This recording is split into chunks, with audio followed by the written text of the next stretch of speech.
Queridos filhos, amado povo de Deus, hoje nós celebramos a festa de São Marcos, o Evangelista.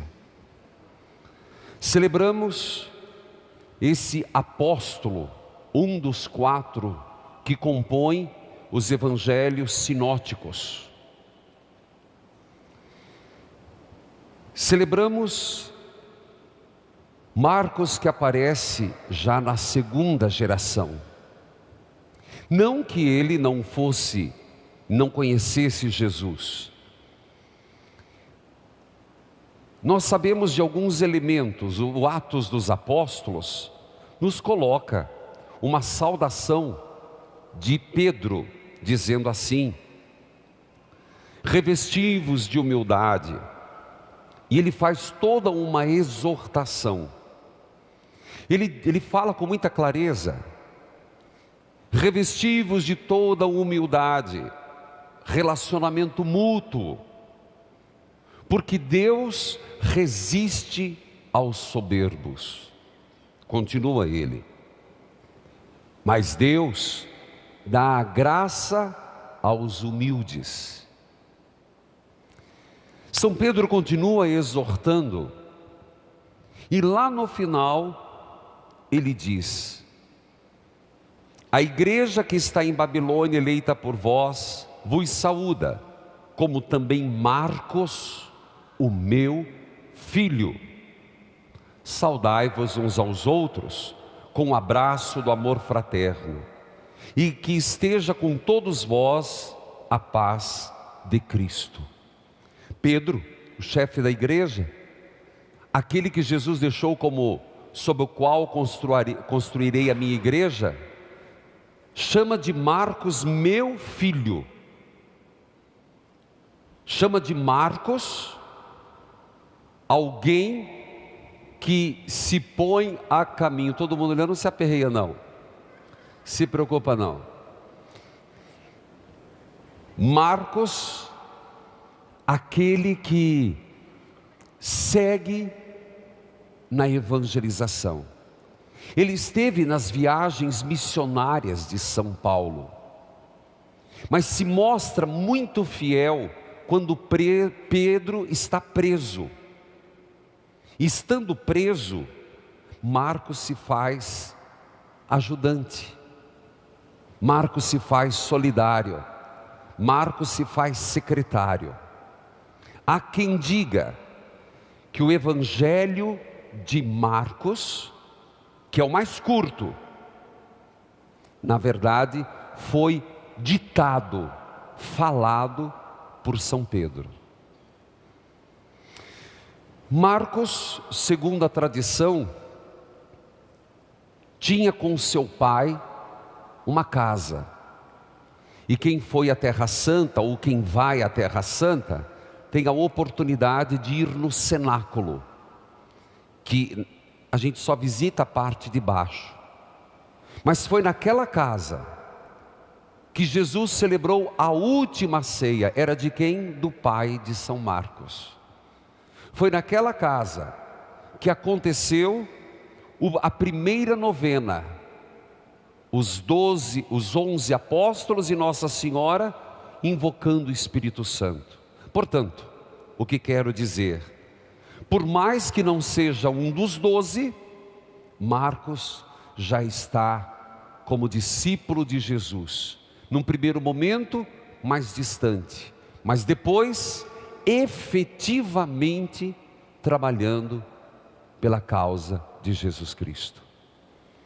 Marcos é lembrado como símbolo de leão. Seus restos mortais estão em Veneza, onde tem a belíssima igreja de São Marcos. E acredito que se aplica a São Marcos o que diz o Evangelho. Marcos levou muito a sério. Jesus termina a sua caminhada na terra, mas faz um apelo: ide pelo mundo inteiro. E é impressionante que fala para Pedro, fala para João, fala para Tiago, mas tanto Paulo quanto Marcos, que são da segunda geração, levam a sério.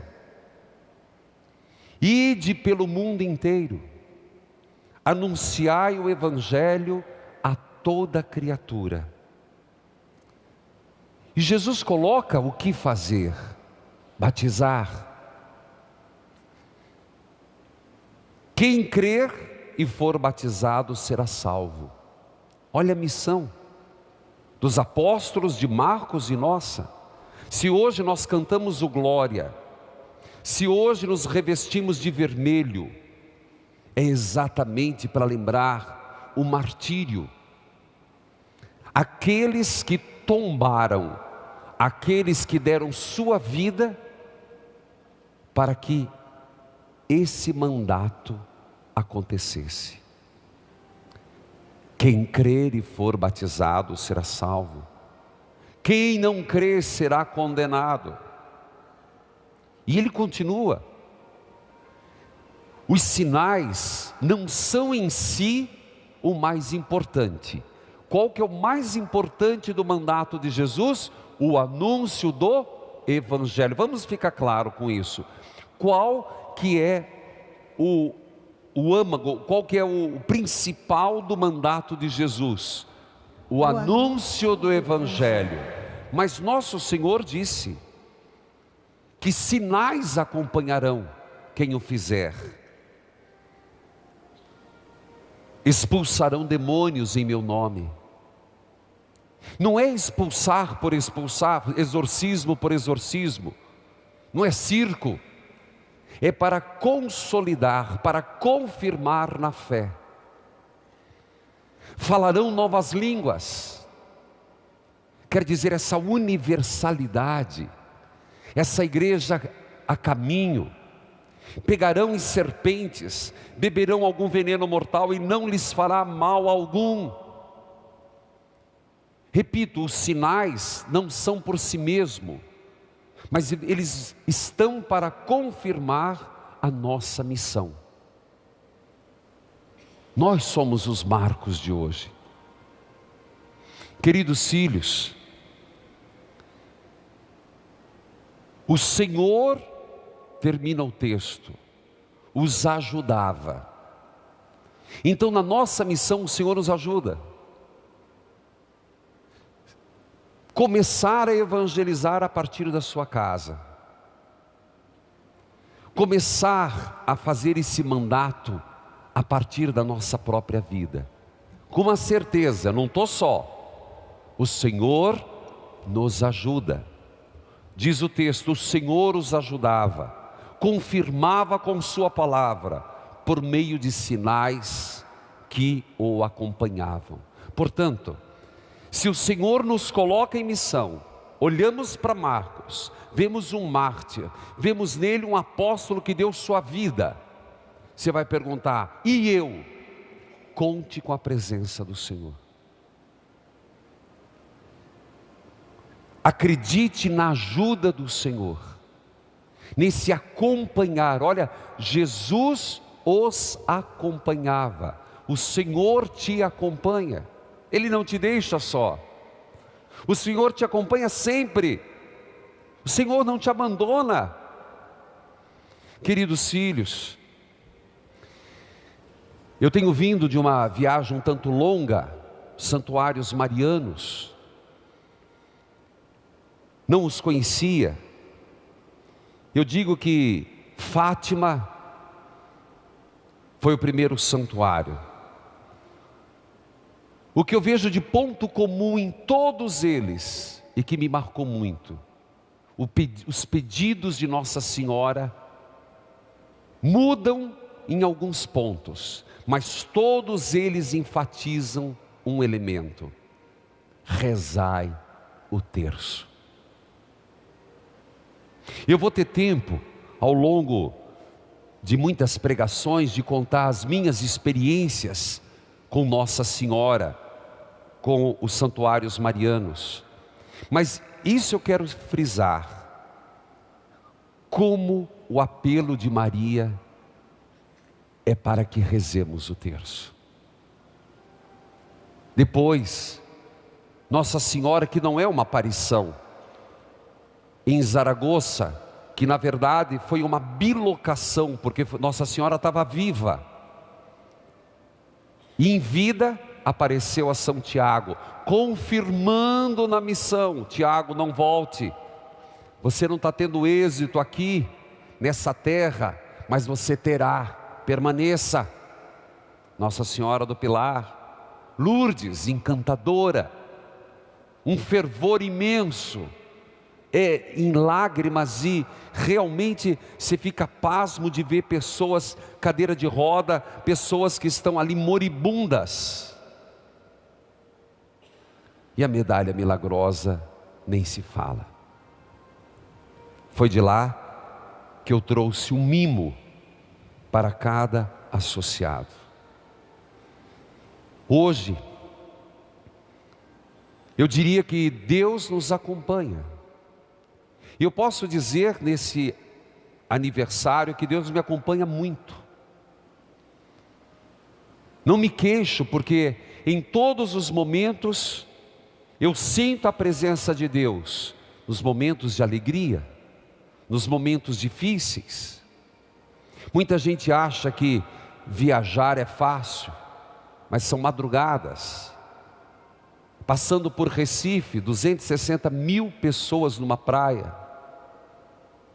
No outro dia evento, saindo 4 horas da manhã. Não estou reclamando, apenas dizer que ser missionário tem um custo. Ter uma alma missionária leva você a tomar até antibiótico, como estou. Mas passei pelo Rio de Janeiro celebrando São Jorge, nunca tinha celebrado. Meu abraço ao Rio de Janeiro. E lá tive que fazer um comunicado que tenho que fazer aqui, que são perdas, mas eu digo, é recuar para avançar. E se hoje Deus aceita um pedido meu, ajude-nos, Senhor, a mostrar o caminho de como avançar nos meios de comunicação e na televisão. Eu quero dizer que não foi pouco a ajuda das pessoas. Seja o presente que mandaram de Natal, seja o presente, os tijolinhos, e continuamos com a campanha até dia 1º de maio, São José providenciai. Mas o discernimento, a crise que o Brasil está passando, refletiu na rede católica da igreja. E aí é uma questão de você ter discernimento. Discernimento e responsabilidade. Por isso, com muito custo e também com dor, dia 30 será a última exibição nacional da rede católica da igreja. Dia 1º de maio, nós ficamos em algumas praças e temos que desligar os repetidores em quase todas as capitais. Eu digo, e posso dizer isso no dia do meu aniversário, porque eu quero pedir a Deus, essa obra é tua. Já há muito tempo me superou. Fazer com que as pessoas continuem acreditando, e se hoje recuamos, que no amanhã nós avancemos. Deus sabe onde vai ser. Se for no canal fechado, é o que eu estou pedindo a Deus, no momento. Mas agradecer a todos que estão colaborando, a todos que estão ajudando. E não pense que a sua ajuda não foi suficiente. É que trabalhar com televisão nacional é muito forte, muito caro. Mas eu digo, para Deus nada é impossível. Por isso, continue ajudando. Você não está ajudando ao padre, Reginaldo, você está ajudando uma obra que é da igreja. No Rio de Janeiro me comoveu muito, que eu estava rezando de São Jorge, terminando a missa, e eu dei essa notícia que iria se desligar dia 1º de maio, o canal 49. Em Fortaleza também o fiz. Mas no Rio de Janeiro as pessoas começaram a romper a grade, que não sou eu que mando colocar, é uma questão de necessidade de corpo de bombeiro. Por mim podia ficar tudo aberto. E as senhoras começaram a trazer 5, 10, e começou uma fila. E eu parei o evento, quem escutou, e fui lá. E uma senhora dizendo assim: padre, o que eu tenho é R$20, mas eu estou dando, não para esse canal aqui no Rio, por favor, porque eu estava com câncer, e foi essa televisão que me ajudou a passar por toda a fase do câncer. Aí dói. Aí você sente, meu Deus. Por isso, eu falo que, e já é de conhecimento de Dom Peruso, é um momento que vamos passar. Curitiba é privilegiado, continuaremos. Mas eu quero pedir no dia do meu aniversário a Deus que nós consigamos abrir, Senhor, de uma forma de darmos continuidade. Continuamos, e todos que acompanham a missa diária, que é o ponto alto da programação, poderão, você não vai ficar órfão, é só você ter, e isso nós continuamos, na parabólica digital, isso nós conseguimos manter. Então quem nos acompanha hoje em todo o Brasil, em TV aberta, pode migrar por aquele aparelhinho digital que vai pegar. Mas eu coloco nas mãos de Deus. O que você percebe? Talvez você fale, é que é muito grande, padre, mas temos que ser ousados. Nós temos que ser. As pessoas estão feridas, as pessoas estão machucadas. Eu digo para você, por onde eu vou, o que eu vejo, as pessoas, elas estão desacreditadas. Então nós temos que ser essa voz da esperança. E partilho com vocês da comunidade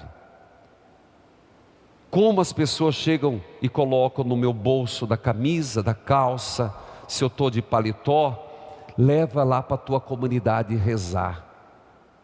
Olha que bonito. Padre, leva lá para a tua igreja, para o povo rezar. São vocês. Olha como eles nos veem, como uma comunidade que reza por aqueles que mais precisam. Por isso, eu digo obrigado, Senhor. Obrigado. Obrigado pela obra evangelizar. Obrigado, Senhor, pelo meu sacerdócio, por ter me chamado à vida sacerdotal. Está completando mais um ano de vida com saúde, com disposição. Obrigado, Senhor, por essa comunidade maravilhosa que é a Igreja do Guadalupe, com as lideranças, com os padres. Padre Odilon me deu um conselho hoje. Como é que foi? Ele falou, eu quero ser o primeiro. Deixa eu ir lá para lembrar a primeira palavra. Qual foi, Padre Odilon? Ele esperou ali na porta. Diga aqui. Eu fiquei esperando o Padre Reginaldo lá na porta, 15 minutos antes, para ser o primeiro a cumprimentar, porque eu saberia que depois nem ia dar. Aí eu falei, contei isso e falei assim, cuidado, se modere que você me alcança. Obrigado pelo conselho. Entendeu o recado dele? Se modere que você me alcança. Aceito o conselho, sábio ancião, de moderar. Mas os tempos estão pedindo, e às vezes vocês não têm noção, são muito reuniões e viagens também para poder fazer estratégias. E às vezes só a presença do Padre é que abre portas. Mas quero dizer e agradeço muito a Deus pela saúde, pela vida, por esse santuário, pelos funcionários, pelos voluntários. Muito obrigado. Agradeço muito a associação, agradeço muito a confiança de Dom José Antônio Peruso, que apoia e está cada vez mais envolvido na obra Evangelizar é Preciso. E agradeço principalmente a Deus e a nossa mãezinha, Nossa Senhora. Amém.